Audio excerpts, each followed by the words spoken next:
বলে যে সূরা ফাতিহা সহি করে পড়তে জানে না সে তার চেয়ে আরো বেশি কথা বলে। কথা বলেন ঠিক না বেঠে? এটা ব্যবহারিক সম্পদ হয়ে গেছে। ভাই কথা বুঝেন, আমার কথার প্রথম পয়েন্টটা বলে ফেললাম। যদি বুঝে থাকেন বলেন, কথা আগে না ইলম আগে? কাজ আগে না ইলম আগে? বক্তব্য আগে না ইলম আগে? রাজনীতি আগে না ইলম আগে? মাঠে ময়দানের স্লোগান আগে না ইলম আগে? জুড়ে বলেন, জুড়ে বলেন। ইলম। এটা হলো আমার প্রথম পয়েন্ট। 2 নম্বর পয়েন্ট, বুখারী শরীফের হাদিস। রাসূলুল্লাহ সাল্লাল্লাহু আলাইহি ওয়াসাল্লাম বলেন, আল হালালু বাইয়িন ওয়াল হারামু বাইয়িন ওয়া বাইনাহুমা উমুরুন মুশতাবিহাত লা ইয়ালামুহুন্না কাসীরুম মিনান নাস। এটা হলো আমার দ্বিতীয় পয়েন্ট। হাবিবে পাক বলেন, শোনো, ইসলামের মধ্যে 2 রকমের বিধান আছে। কিছু বিধান আছে হালালের বিধান, কিছু বিধান আছে হারামের বিধান। আমি আপনি যদি ব্যবসা করি, ব্যবসার ক্ষেত্রে সবাই জানে ব্যবসা করা হারাম না হালাল? হালাল। সুদ খাওয়া, ঘুষ খাওয়া, এটা হালাল না হারাম? শরীয়তের মধ্যে হালাল বিধান আছে অনেক, যেটা মানুষ সবাই জানে, সুস্পষ্ট বিধান। হারামেরও অনেক বিধান এমন আছে যে বিধানগুলো সম্পূর্ণ সুস্পষ্ট। সর্বস্তরের মুমিন সেই বিধানগুলো জানে। এই বিধান সবাই জানে, দুনিয়াদারি দিয়েও তো বোঝা যায়। এ ভাই, মাথা ব্যথা হইতেছে, শরীর ব্যথা হইতেছে, চিবাইতেছে, কামড়াইতেছে, জ্বর জ্বর ভাব লাগতেছে, যে কেউ যদি একজন আরেকজনকে জিজ্ঞেস করে বলবে যে দেরি করো কেন, একটা নাপা খায় ফেলো, বলি কি বলেন না? এটা হলো সুস্পষ্ট বিধান ডাক্তারি শাস্ত্রে।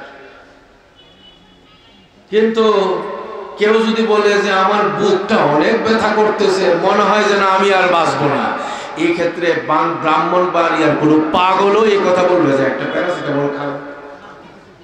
বলবে বিশেষজ্ঞ ডাক্তারের কাছে যাও। কথা বলে ঠিক না ঠিক? হার্টে ব্লক আছে কিনা, হার্টের কি কি সমস্যা চেক আপ করাও। তারপরে যদি রিং পরাতে হয়, অথবা ওপেন হার্ট সার্জারি করাতে হয়, অথবা অন্য কোনো কিছু করতে হয়, এই সব জটিল থেকে জটিল রোগ যখন হয়ে যাবে, তখন এই ব্রাহ্মণবাড়িয়ার অল্প শিক্ষিত ডাক্তার যারা, অথবা প্রাইমারি লেভেলের ডাক্তার যারা, তারা সবাই হার মানে। তারা বলে এই ধরনের চিকিৎসার ক্ষেত্রে আমরা কথা বলতে পারি না, এই পড়াশোনা আমাদের নাই। তারা নতি স্বীকার করে বিশেষজ্ঞ ডাক্তারের শরণাপন্ন হইতে তারা বাধ্য হয়। ঠিক না ভাই? ঠিক। শরীয়তের ক্ষেত্রে এইরকম আছে। আল্লাহর নবী বলেন, এ ভাই একটু আওয়াজ বন্ধ করে খুব খামোশের সাথে বুঝেন, খুব জরুরি কথা। হাবিবে পাক সাল্লাল্লাহু আলাইহি ওয়াসাল্লাম বলে, কিছু হালালের বিধান, শরীয়তের বিধান আছে হালাল, এবং হালালের বিধানগুলো সুস্পষ্ট। শরীয়তের কিছু বিধান আছে হারাম, ওই হারামের বিধানগুলো সুস্পষ্ট, সর্বস্তরের মুমিন মুসলমান জানে। কিন্তু ওয়া বাইনাহুমা উমুরুন মুশতাবিহাত, আল্লাহর নবী বলেন হালাল এবং হারামের সুস্পষ্ট বিধানের মাঝে এমন স্পষ্ট কিছু বিধান আছে যে বিধানগুলো কোরআন হাদিসের আলোকে কি হতে পারে বিধান, জায়েজ না না জায়েজ, হালাল না হারাম, বৈধ না অবৈধ, এটা সর্বস্তরের মুসলমান তারা জানে না। আল্লাহর নবী বলেন, লা ইয়ালামুহুন্না কাসীরুম মিনান নাস, হালাল এবং হারামের মাঝে এমন হাজারো লাখো অসংখ্য বিধান আছে যে বিধানগুলো স্পষ্ট, সর্বসাধারণ তারা কোরআন হাদিস থেকে সেই বিধানগুলো গবেষণা করে বের করতে তাদের সেই সক্ষমতা নাই, সেই জ্ঞান তাদের নাই, সেই ইলম তাদের নাই। আল্লাহর নবী বলেন, লা ইয়ালামুহুন্না কাসীরুম মিনান নাস, অধিকাংশ মুসলমান ওই সকল বিষয়ের বিধান তারা জানে না। অধিকাংশ মুসলমান ওই সকল বিষয়ের বিধান তারা জানে না। কি পরিমাণ মুসলমান? অধিকাংশ। বলেন না, কি পরিমাণ মুসলমান জানে না? অধিকাংশ। লা ইয়ালামুহুন্না কাসীরুম মিনান নাস। অধিকাংশ মুসলমান, অধিকাংশ মানুষ, অধিকাংশ মুমিন ওই বিধানগুলো, অস্পষ্ট বিধানগুলোর বিধান, প্রকৃত বিধান তারা জানে না। অধিকাংশ মুমিন। এখান থেকে স্বাভাবিকভাবে বোঝা যায় অধিকাংশ মুসলমান যদিও ওই বিধানগুলো না জানে, অল্প সংখ্যক মুসলমান এমন পাওয়া যাবে দুনিয়াতে যারা ওই বিধানগুলো জানে এবং বুঝে। কথা কি বুঝতে পারতেছেন? হাদিসের কিতাবগুলোতে, ব্যাখ্যা গ্রন্থগুলোতে সাফ বলা আছে শরীয়তের বহু বিধান আছে, বহু বিষয়াদি আছে যার সুস্পষ্ট সমাধান সমাজের অধিকাংশ মানুষ জানে না। ডাক্তার জানে না, ইঞ্জিনিয়ার জানে না, অ্যাডভোকেট জানে না, নেতা নেতৃবৃন্দ জানে না। অল্প সংখ্যক মানুষ পাওয়া যাবে মুসলমানের মধ্যে যারা এই বিধানগুলো জানে। এরা কারা? হাদিসের ব্যাখ্যা গ্রন্থের মধ্যে আছে। তারা হলো আল উলামা আল মুস্তাহিদুন আল মুস্তামবিতুন, গবেষক উলামায়ে কেরাম। যারা গবেষক উলামা, যাদের সিনার মধ্যে ইলম আছে, ইলমের গভীরতা যাদের মধ্যে আছে, এই মানুষগুলো কোরআনের আলোকে, হাদিসের আলোকে, সাহাবাদের কওলের আলোকে, কোরআন এবং হাদিসের দলিলের ভিত্তিতে তারা শরীয়তের বিভিন্ন জটিল জটিল বিষয়ের সমাধান তারা বের করেন এবং উম্মতকে তারা জানানোর চেষ্টা করেন। এই মানুষগুলো দুনিয়ার হার জামানায় থাকবে, এই জামানায়ও আছে, কিয়ামত পর্যন্ত থাকবে। আল্লাহর নবী বলেন সর্বস্তরের মুমিন এই জটিল মাসআলার সমাধান তারা জানবে না। এই ইলম তাদের না থাকার কারণে পড়ে স্কুলে, পড়েছে কলেজে, পড়েছে ভার্সিটিতে, পড়েছে অক্সফোর্ড বিশ্ববিদ্যালয়ে, পড়েছে বাংলাদেশে, পড়েছে ইন্ডিয়ায়, পড়েছে লন্ডনে, পড়েছে আমেরিকায়, পড়েছে ইংল্যান্ডে, পড়েছে অস্ট্রেলিয়ায়, বিশ্বের বিভিন্ন নাম করা ইউনিভার্সিটিতে পড়েছে, জেনারেল লাইনে পড়াশোনা করেছে মুসলমানের সন্তান, কিন্তু দীর্ঘ পড়াশোনা করে কোরআন এবং হাদিসের গভীর জ্ঞান অর্জন করার সেই সুযোগ তাদের জীবনে হয় নাই।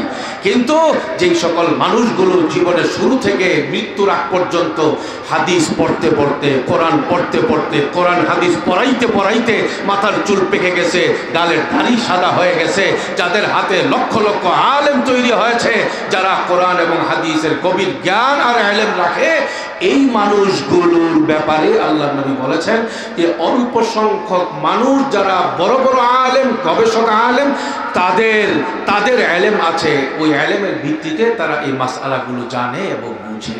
কথা বুঝতেছেন নাকি? এই পর্যন্ত বুঝা থাকলে বলেন তো, বাংলাদেশের সব মুসলমান কি সব ধরনের ইসলামের সব ধরনের মাসআলার জ্ঞান রাখে? এটা আমার কথা না, এটা আমাদের নবীজির কথা। কথা বলেন ঠিক কিনা? এই ভাই, এই পট করে বইলা ফেলা ইমাম সাহেব, উনি ইমাম সাহেব না? বুখারী শরীফ পড়ছে উনি। হ্যাঁ হ্যাঁ, ওনার আকীদা ঠিক না, আকীদা ঠিক না। আল্লাহ কোথায়, আল্লাহ কোথায়? মানে একজন 30 বছর যাবৎ বুখারী শরীফ পড়াচ্ছেন, হাদিস পড়াচ্ছেন, ওনার আকীদা সম্পর্কে প্রশ্ন তুলতেছেন কে? যে কলেজে পড়ে, ভার্সিটিতে পড়ে। কথা বলেন আছে না নাই? অথচ এই ধরনের বিষয়ে এই মানুষ সাদাসিধা এই ভাষা জ্ঞান অর্জনকারী যারা, তারা এই ধরনের প্রশ্ন করারই কথা না। বরং তাদের করণীয় কি বুঝবার জন্য বলতেছি, তাদের জন্য করণীয়, আপনার জন্য করণীয়, আমাদের সবার জন্য করণীয় কি আল্লাহ বলে দিয়েছেন, وَمَا أَرْسَلْنَا مِن قَبْلِكَ إِلَّا رِجَالًا نُوحِي إِلَيْهِمْ فَاسْأَلُوا أَهْلَ الذِّكْرِ إِن كُنتُمْ لَا تَعْلَمُونَ।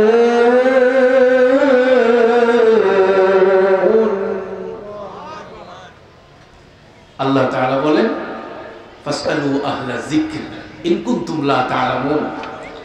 শরীয়তের যে বিষয়গুলোতে তোমাদের ইলম নাই, তোমরা যে বিষয় জানো না, সেই বিষয়ে নিজেরা ফডল বক্তব্য মসজিদে গিয়া এখানে গিয়া সেখানে গিয়া, যেই বিষয়ের গভীর ইলম আর জ্ঞান তোমাদের নাই, এই বিষয়ে তোমরা নিজের থেকে কোনো কথা বলবা না, নিজের যুক্তি দিয়া কোনো কথা বলবা না, নিজের থেকে গবেষণা করে আলাদা করে কোনো কথা বলবা না। বলতে হলে যারা জানে তাদের কাছ থেকে জেনে শিখে তারপরে বলতে হবে। কথা বুঝতেছেন নাকি? এই বিষয়, এই যে নীতি আদর্শমূলক বিষয়গুলো, এগুলো আমাদের সমাজে না থাকার কারণেই আমাদের এই বছর পেঁচ লাগছে বেশি। অন্য সব বছর পেঁচ বেশি লাগছে, এই বছর আরো বেশি লাগছে। হ্যাঁ, বেশি লাগছে। একজন উচ্চশিক্ষিত মানুষ, লা ইলাহা ইল্লাল্লাহ মুহাম্মাদুর রাসূলুল্লাহ কালিমা জানে, সূরা ফাতিহা পড়তে পারে, 10টা সূরা উনি শিখছে, ভালো করে পড়তে পারে, ইংরেজি পারে ভালো, জেনারেল লাইনের ভালো শিক্ষা আছে, কোরআন হাদিসের দুই একটা কথাবার্তা উনি বাংলা কিতাব পড়ে পড়ে, বাংলা বই অনুবাদ পড়ে পড়ে উনি হয়তো শিখছে। এর দ্বারাই মনে করে যে কাবা শরীফের ইমামের সে বড় আলেম হয়ে গেছে। এখন নিজে নিজেই ফতোয়া দেয়। এক একজন এই সারা বাংলাদেশে টর্নেডো চালায় দিছে এই দুর্গা পূজার সময়ে। এক একজন দুর্গা পূজার ভেতরে গিয়া বলে আপনাদের এই যে উলুধ্বনি যেটা আমার আজানও সেটাই। আপনাদের এলাকায় কি নাউজুবিল্লাহ বলতে অসুবিধা আছে কোনো নাকি? এক একজন এক এক জায়গায়। আমরা পড়ি কোরআন আর আলেমের লেবাস লাগায়া ওই হিন্দুদের পূজা মণ্ডপে গিয়া সমানে গীতা পড়তেছে। আর এই তো কি, আপনি কি কোন জগতে আছেন ভাই? আমাকে কি শিখাইতেছেন আপনি? সমানে ওম শান্তি গীতা পাঠ করতেছে। আরে ভাই, এই মাসটা তো বহুত আগে শেষ হয়ে গেছে। বুখারী শরীফের হাদিস, রাসূলুল্লাহ সাল্লাল্লাহু আলাইহি ওয়াসাল্লামের সামনে হযরত ওমর রাদিয়াল্লাহু তাআলা আনহু আসেন, হাতের মধ্যে কাগজ নিয়ে আসছেন, তাওরাত কিতাবের কিছু পাতা। এসে নবীজি বললেন, ইয়া রাসূলুল্লাহ, তাওরাত কিতাবের কিছু অংশ আমার হাতে আসছে, আমি চাইতেছি আপনাকে একটু পড়ে শোনাবো। হযরত ওমরে ফারুক রাদিয়াল্লাহু আনহু তিনি মনে করলেন যে মনে হয় নবীজি এর দ্বারা অনেক খুশি হবেন। হযরত ওমর রাদিয়াল্লাহু আনহু উনি ধুমসে নবীকে শোনাইতে থাকলেন। এক পর্যায়ে নবীর চেহারার দিকে তাকায় দেখেন নবীর চেহারা রাগে লাল হয়ে এমন অবস্থা। হযরত ওমর বললেন যে আমি বুঝে গেছি যে আমার তো অবস্থা খারাপ, নবী আমার প্রতি নারাজ হয়েছেন। নবীকে খুশি করবার যে কোনো মূল্যে এখন নবীকে নারাজ করা থেকে এখন নবীকে খুশি করতে হবে। তখন উনি বললেন, রাযীতু বিল্লাহি রাব্বা ওয়া বিল ইসলামি দীনা ওয়া বি মুহাম্মাদিন সাল্লাল্লাহু আলাইহি ওয়াসাল্লাম নবিয়্যা। এইটা পড়া মাত্র নবীজি স্বাভাবিক হয়েছেন। স্বাভাবিক হওয়ার পরে এবার নবীজি বলেন, এ ওমর, কি নিয়ে আসছো তুমি এখানে? তাওরাত কিতাব। এ ওমর শোনো, তাওরাত কিতাব নাযিল হয়েছে যেই নবী মুসার উপরে। ওমর শোনো, তাওরাত কিতাব পাওয়া মাত্র পাগল হয়ে গেছো। কি দিশেহারা নাকি তোমরা? হ্যাঁ, আমুতাহাউইকুন। হাবিবে পাক ডাক দিয়ে বললেন, ওমর, আল্লাহ তাআলা আমাকে কোরআন দান করেছেন, আমাকে আলাদা কিয়ামত পর্যন্তের জন্য শরীয়ত দান করেছেন। এরপরে আবার কোন তাওরাত পাওয়ার পরে পাগল হয়ে গেল তাওরাতের জন্য? শোনো ওমর, শোনো ওমর, এই তাওরাত নাযিল হয়েছে যে মুসা নবীর উপরে। সেই মুসা নবী যদি এখন জিন্দা থাকতো, লাউ কানা মুসা হাইয়ান মা ওয়াসিআহু ইল্লা আইয়াত্তাবিআনি। তাওরাতওয়ালা নবী মুসা নবী যদি জীবিত থাকতেন, উনি সহ আমার ইত্তেবার অনুসরণ করা তার জন্য জরুরি হয়ে যেত। সুবহানাল্লাহ বলবেন না? কি বলেন? এই কোরআন নাযিল হওয়ার পরে এই উম্মত কোরআন ছাড়া গীতা, বেদ, পুরাণ এগুলো পড়া, মুখস্থ করা, অন্যকে শোনানো এই সুযোগ, এই ইজাজত আছে? কথা বলেন না কেন? আছে? বলে কি এইগুলো? হালাত কি? গিয়া আরে এক একজনে বলে আল্লাহর খুব শুকর আর কৃতজ্ঞতা আদায় করতেছি যে আল্লাহ তাআলা যে দয়া করে আপনাদের পূজা মণ্ডপে আমাকে আসার তৌফিক দান করছে। একেবারে হৃদয়ের গভীর থেকে শুভেচ্ছা জানাইতেছি। দেখেন, হৃদয়ের গভীর থেকে শুভেচ্ছা জানাইতেছি, এই লোকটা কি আসলে মুসলমান করে কইতেছে না হিন্দুদেরকে মূর্তি পূজারীদেরকে বলতেছে? ভুলেই গেছে, কারণ তার তো উদ্দেশ্য খারাপ, মতলব খারাপ। বলতেছে আমি আমার দিল থেকে, আমি একবারে অন্তরের গভীর থেকে শুভেচ্ছা জানাইতেছি, আর আপনাদের এই আনন্দ উপভোগ আমরা করতেছি। আরে বলেন, আপনার সামনে মূর্তি পূজা হবে, মুসলমান এই মূর্তি পূজা দেখে আনন্দ উপভোগ করা এটা তার জন্য জায়েজ আছে? কথা বলেন না, জায়েজ আছে? এক দেশে বাস করি, তারা আমাদের দেশের ভাই, তারা আমাদের দেশের বোন, তাদেরকে রাষ্ট্রীয়ভাবে যতটুকু সহযোগিতা, যতটুকু তাদের অধিকার নিশ্চিত করা, তাদের সবগুলো করতে হবে। কিন্তু তাই বলে কি ইসলাম বিক্রি করে দিতে হবে নাকি? অবস্থা তো এমন হয়ে গেছে যে তাদের যেটা পূজা আমগো সেটা ইবাদত, তাদের যেটা উলুধ্বনি আমগো সেটা আযান, তাদের যেমন তাদের যে বিষ্ণু, তাদের যে কৃষ্ণ, আমগোর সেই মুহাম্মদ, আমগোরই সে আমাদের সেই মূসা, আমাদের সেই ঈসা, কোনো বেশ কম নাই। নাউজুবিল্লাহ বলবেন না? কি চলতেছে বাংলাদেশে? 2 দিন পরে তো বলে ফেলবে যে ইসলাম যেমন সত্য ধর্ম, এই হিন্দুদের যারা মূর্তি পূজা করে এটাও সত্য ধর্ম, এখানেও যাওয়া লাগবে, ওখানেও যাইতে অসুবিধা নাই। এই ধরনের কথা বলার জন্য তো ব্যালেন্সিং কথাবার্তা তো এখন সামনে চলে আসার রাস্তা এসে যেতেছে। অথচ আল্লাহর নবী আন্দোলন করেছেন, সারা জীবন আন্দোলন করেছেন শিরিককে কবর দেওয়ার জন্যে, মূর্তি পূজাকে নির্মূল করবার জন্যে। সাহাবায়ে কেরাম আন্দোলন করেছেন সকল প্রকারের কুফরি মতবাদকে নির্মূল করবার জন্যে। সারা দুনিয়ার নবী রাসূলগণ আন্দোলন করেছেন কুফরি মতবাদকে নির্মূল করবার জন্যে। আর এই জামানায় ইসলামের নাম দিয়া কুফরি মতবাদের সঙ্গে আপোষ করবে, দফা করবে, দফা করবে, এটা আমাদের জন্য বড় লজ্জাজনক, দুর্ভাগ্যজনক। হিন্দুদের ভোট পাওয়ার জন্য তো ইসলামের যে নীতি আদর্শ আছে সেগুলো বললেই তো তারা ভোট দিয়ে দিবে। ইসলামের মধ্যে চুরির সুযোগ নাই, ডাকাতির সুযোগ নাই, সেনা বেবিচারের সুযোগ নাই, জুলুম নির্যাতনের সুযোগ নাই। একজন মুসলিম প্রার্থী যদি প্রতিনিধিত্বশীল হয়, এলাকার যদি বড় নেতা হয়, এলাকার মুসলমানরা যত বেশি উপকৃত হবে, অমুসলিমরা তার চেয়ে কম বেশি উপকৃত হবে না। এই কথাগুলো বললেই তো হয়ে যায়। তার মানে পুরা ইসলামকে শেষ করে একটা ভোট পাওয়ার জন্য চেষ্টা করতে হবে। শেষ পর্যন্ত ইসলাম তো কায়ে হইব না, পুরা ইসলামই ধ্বংস হয়ে যাবে। কথা বলেন ঠিক কিনা? এই জন্য প্রত্যেকটা কথার আগে ইলম হাসিল করতে হবে, প্রত্যেকটা কাজের আগে ইলম হাসিল করতে হবে। হাসিল করবেন ইনশাআল্লাহ, জানবেন ইনশাআল্লাহ, আলেমদের কাছে যাইবেন ইনশাআল্লাহ। ব্রাহ্মণবাড়িয়ার মানুষের জন্য, কাজীপাড়া এবং এই এলাকার মানুষের জন্য তো মাসলা মাসাইল জানাটা অনেক কঠিন। আলেম ওলামা নাই নাকি? আলেম ওলামাদের মার্কাজ, খনি এই ব্রাহ্মণবাড়িয়া এবং আমাদের এই জামিয়া ইউনুসিয়া, ঐতিহ্যবাহী আমাদের প্রিয় মার্কাজ উম্মুল মাদারিস। কথা বলেন ঠিক আমি ঠিক? আজকে এই মাদ্রাসাওয়ালারা যারা আছে এদেরকে উপেক্ষা করবেন, বুঝা রেখেন। চতুর্দিকে কিন্তু কাদিয়ানি ঘুরে, বলেন না ঘুরে? কি করে না? কাদিয়ানি ঘুরে।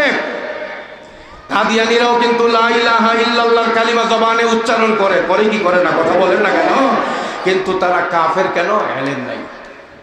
বলেন না কাফের কেন? ইলম নাই।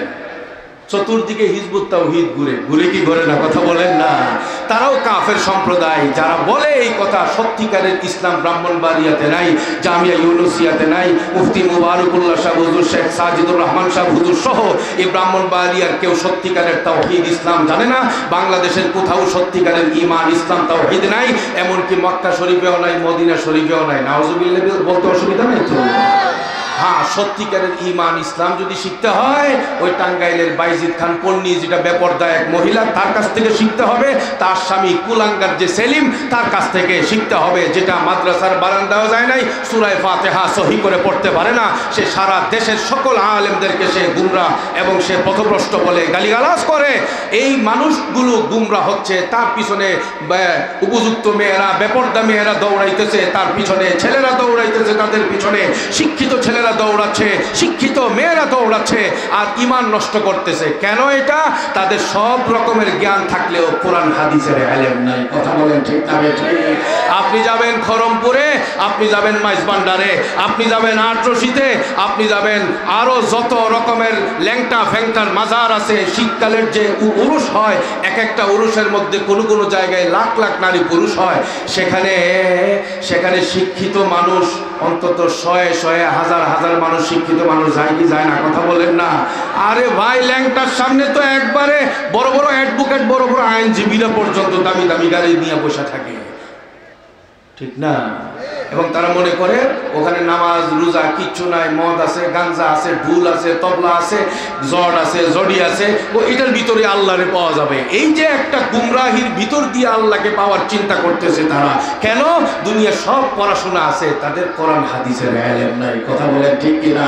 আপনারা কখনো এই বাংলাদেশে দেখেছেন যে বেদাতীদের কবরে উরুসে গান বাজনায় আমাদের সাজিদুর রহমান সাহেব হুজুর, মুবারকুল্লাহ সাহেব হুজুর, বাইতুল মোকাররমের খতিব আব্দুল মালিক সাহেব হুজুর, এরকম কোনো ভণ্ড বেদাতীদের আস্তানায় কোনোদিন গিয়ে পড়ছে তাদের মুরিদ হওয়ার জন্য, গান শুনবার জন্য? এটা কোনোদিন হয়েছে? এরকম কোনোদিন হওয়ার সম্ভাবনা আছে? সেখানে BA pass, MA pass, master, doctorate ডিগ্রিওয়ালা আরও বেশি, আমি কাউকে ছোট করছি না, যারা যাচ্ছে তাদের ব্যাপারে বলছি, তারা সেখানে যাচ্ছে, দুনিয়া সব ইলম আছে, জ্ঞান তাদের আছে, শরীয়তের পূর্ণাঙ্গ ইলম, গভীর ইলম, মৌলিক ইলম না থাকার কারণে তারা শিক্ষিত হওয়ার পরেও পথভ্রষ্টদের লাইনে তারা নিজেদেরকে ভাসিয়ে দিচ্ছে।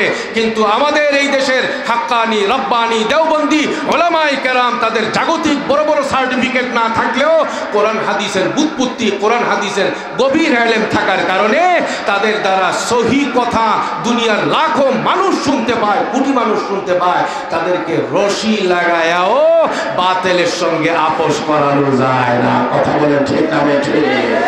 সুতরাং বুঝা থাকলে বলেন, এই জামানায় সব রকমের কুফরি মতবাদ থেকে বাঁচার জন্যে, শিরিকের মতবাদ থেকে বাঁচার জন্যে, বেদাত থেকে বাঁচার জন্যে, ঈমান ইসলাম থেকে বাঁচার জন্যে, আমার আপনাকে আল্লাহর সাথে সম্পৃক্ত হওয়ার জন্যে, রাসূল পাকের সাথে সম্পৃক্ত হওয়ার জন্যে ইলমওয়ালা উলামায়ে কেরামের দরকার আছে না নাই? ঘরে ঘরে হাফেজে কোরআন তৈরি হওয়ার দরকার আছে না নাই? এই জন্যই আল্লাহ তাআলার মেহেরবানি আমাদের এই বাংলাদেশে আল্লাহ তাআলা নিয়ামতের খাজানা দিয়ে দিয়েছেন। কোরআনের মাদ্রাসা, হাদিসের মাদ্রাসা, ইলমের মাদ্রাসা, নবীর ওয়ারিসদের মাদ্রাসা। এখানে মাদ্রাসা তাহফিজুল কোরআন হুসাইনিয়া মাদ্রাসা 160 জনের মতো ছাত্র আছে। আজকে পাগড়িও নিবে। কতজন? হ্যাঁ, ওই কি নারায়ে তাকবীর, নারায়ে তাকবীর, নারায়ে তাকবীর। 38 জন ছেলে হাফেজে কোরআন হয়েছে, মাথায় পাগড়ি নিবে। সুবহানাল্লাহ। আমি লাব্বাইক আল্লাহুম্মা লাব্বাইক, লাব্বাইক লা শারীকা লাক লাব্বাইক, ইন্নাল হামদা ওয়ান নি'মাতা লাকা ওয়াল মুলক লা শারীকা লাক। এটা শিখতে কি 1 বছর লাগবে? এরকম কোনো এক সফরে উমরায় আমি, আমার এক সাথী আছে, ওনারা বললাম তালবিয়াটা পড়েন, ভালো করে পড়েন। এই বেচারা ঢাকার এয়ারপোর্ট থেকে শুরু করছে লা শারীকা লাক লাব্বাইক, লা শারীকা লাক লাব্বাইক, পুরাটা বিমানে জ্বালাইছে ভাই। আমি বলি লা শারীকা লাক লাব্বাইক, এই বেচারা খালি বলে কালা লাক লাব্বাইক। পুরা আল্লাহর ঘরে গিয়ে পরে আর কি করবো, ঘুরে গেলে খালি এটাই করে। একটা তালবিয়া লা শারীকা লাক লাব্বাইক, এটার ভিতরে পুরা বিমান থেকে উঠা নামা, এই পুরাটার মধ্যে কালা লাক লাব্বাইক। আর বেচারাকে যদি বলতাম কুল ইয়া আইয়ুহাল কাফিরুন লা আ'বুদু মা তা'বুদুন ওয়ালা আনতুম আ'বিদুনা মা আ'বুদ ওয়ালা আনা আ'বিদু মা আ'বাদতুম ওয়ালা আনতুম আ'বিদুনা মা আ'বুদ লাকুম দীনুকুম ওয়ালিয়া দীন। আয়াতের মধ্যে একটু ফ্যাসফাসের মতো লাগে কি লাগে না? কথা বলেন না কেন? এই বেচারাকে যদি আমি এই পুরা বিমানের 1.5-2 ঘন্টা 4 ঘন্টা সময়ে এই সূরা সহি করানোর দায়িত্ব নিতাম, বুঝা রাখেন যে আমার মনে হয় গলার পানি সব শুকায় যেত। এরপরে কদ্দুর হইতো আল্লাহই জানে। এবার আপনি বুঝেন যে আমাদের সাধারণ শিক্ষিত, জেনারেল শিক্ষিত ভাইয়েরা যারা দুনিয়ার সব পারে, কিন্তু জীবনের শুরুর দিক থেকে একটা পড়ন্ত বয়স, একটা গ্রহণযোগ্য বয়সে উপনীত হয়েছেন, এরপরে তারা শিখতে চান, দেখা যায় যে আইন উচ্চারণ করা, হা উচ্চারণ করা কঠিন হয়ে যায়, গাইন উচ্চারণ করা কঠিন হয়ে যায়, লম্বা কোথায় হবে, গুন্না কোথায় হবে, কয় আলিফ হবে না হবে, এগুলো তো তাদের জন্য কারবালা, ছোটখাটো কিয়ামতের মতো মনে হয়। আর এখানে 38টা বাচ্চা পুরা 30 পারা কোরআনের হাফেজ হয়ে গেছে। সুবহানাল্লাহ বলবেন না? এই মাদ্রাসায় আপনারা আপনাদের বাচ্চাদেরকে দিবেন, মাদ্রাসার পাশে থাকবেন। যারা হাফেজ হয়েছে আমাদের এই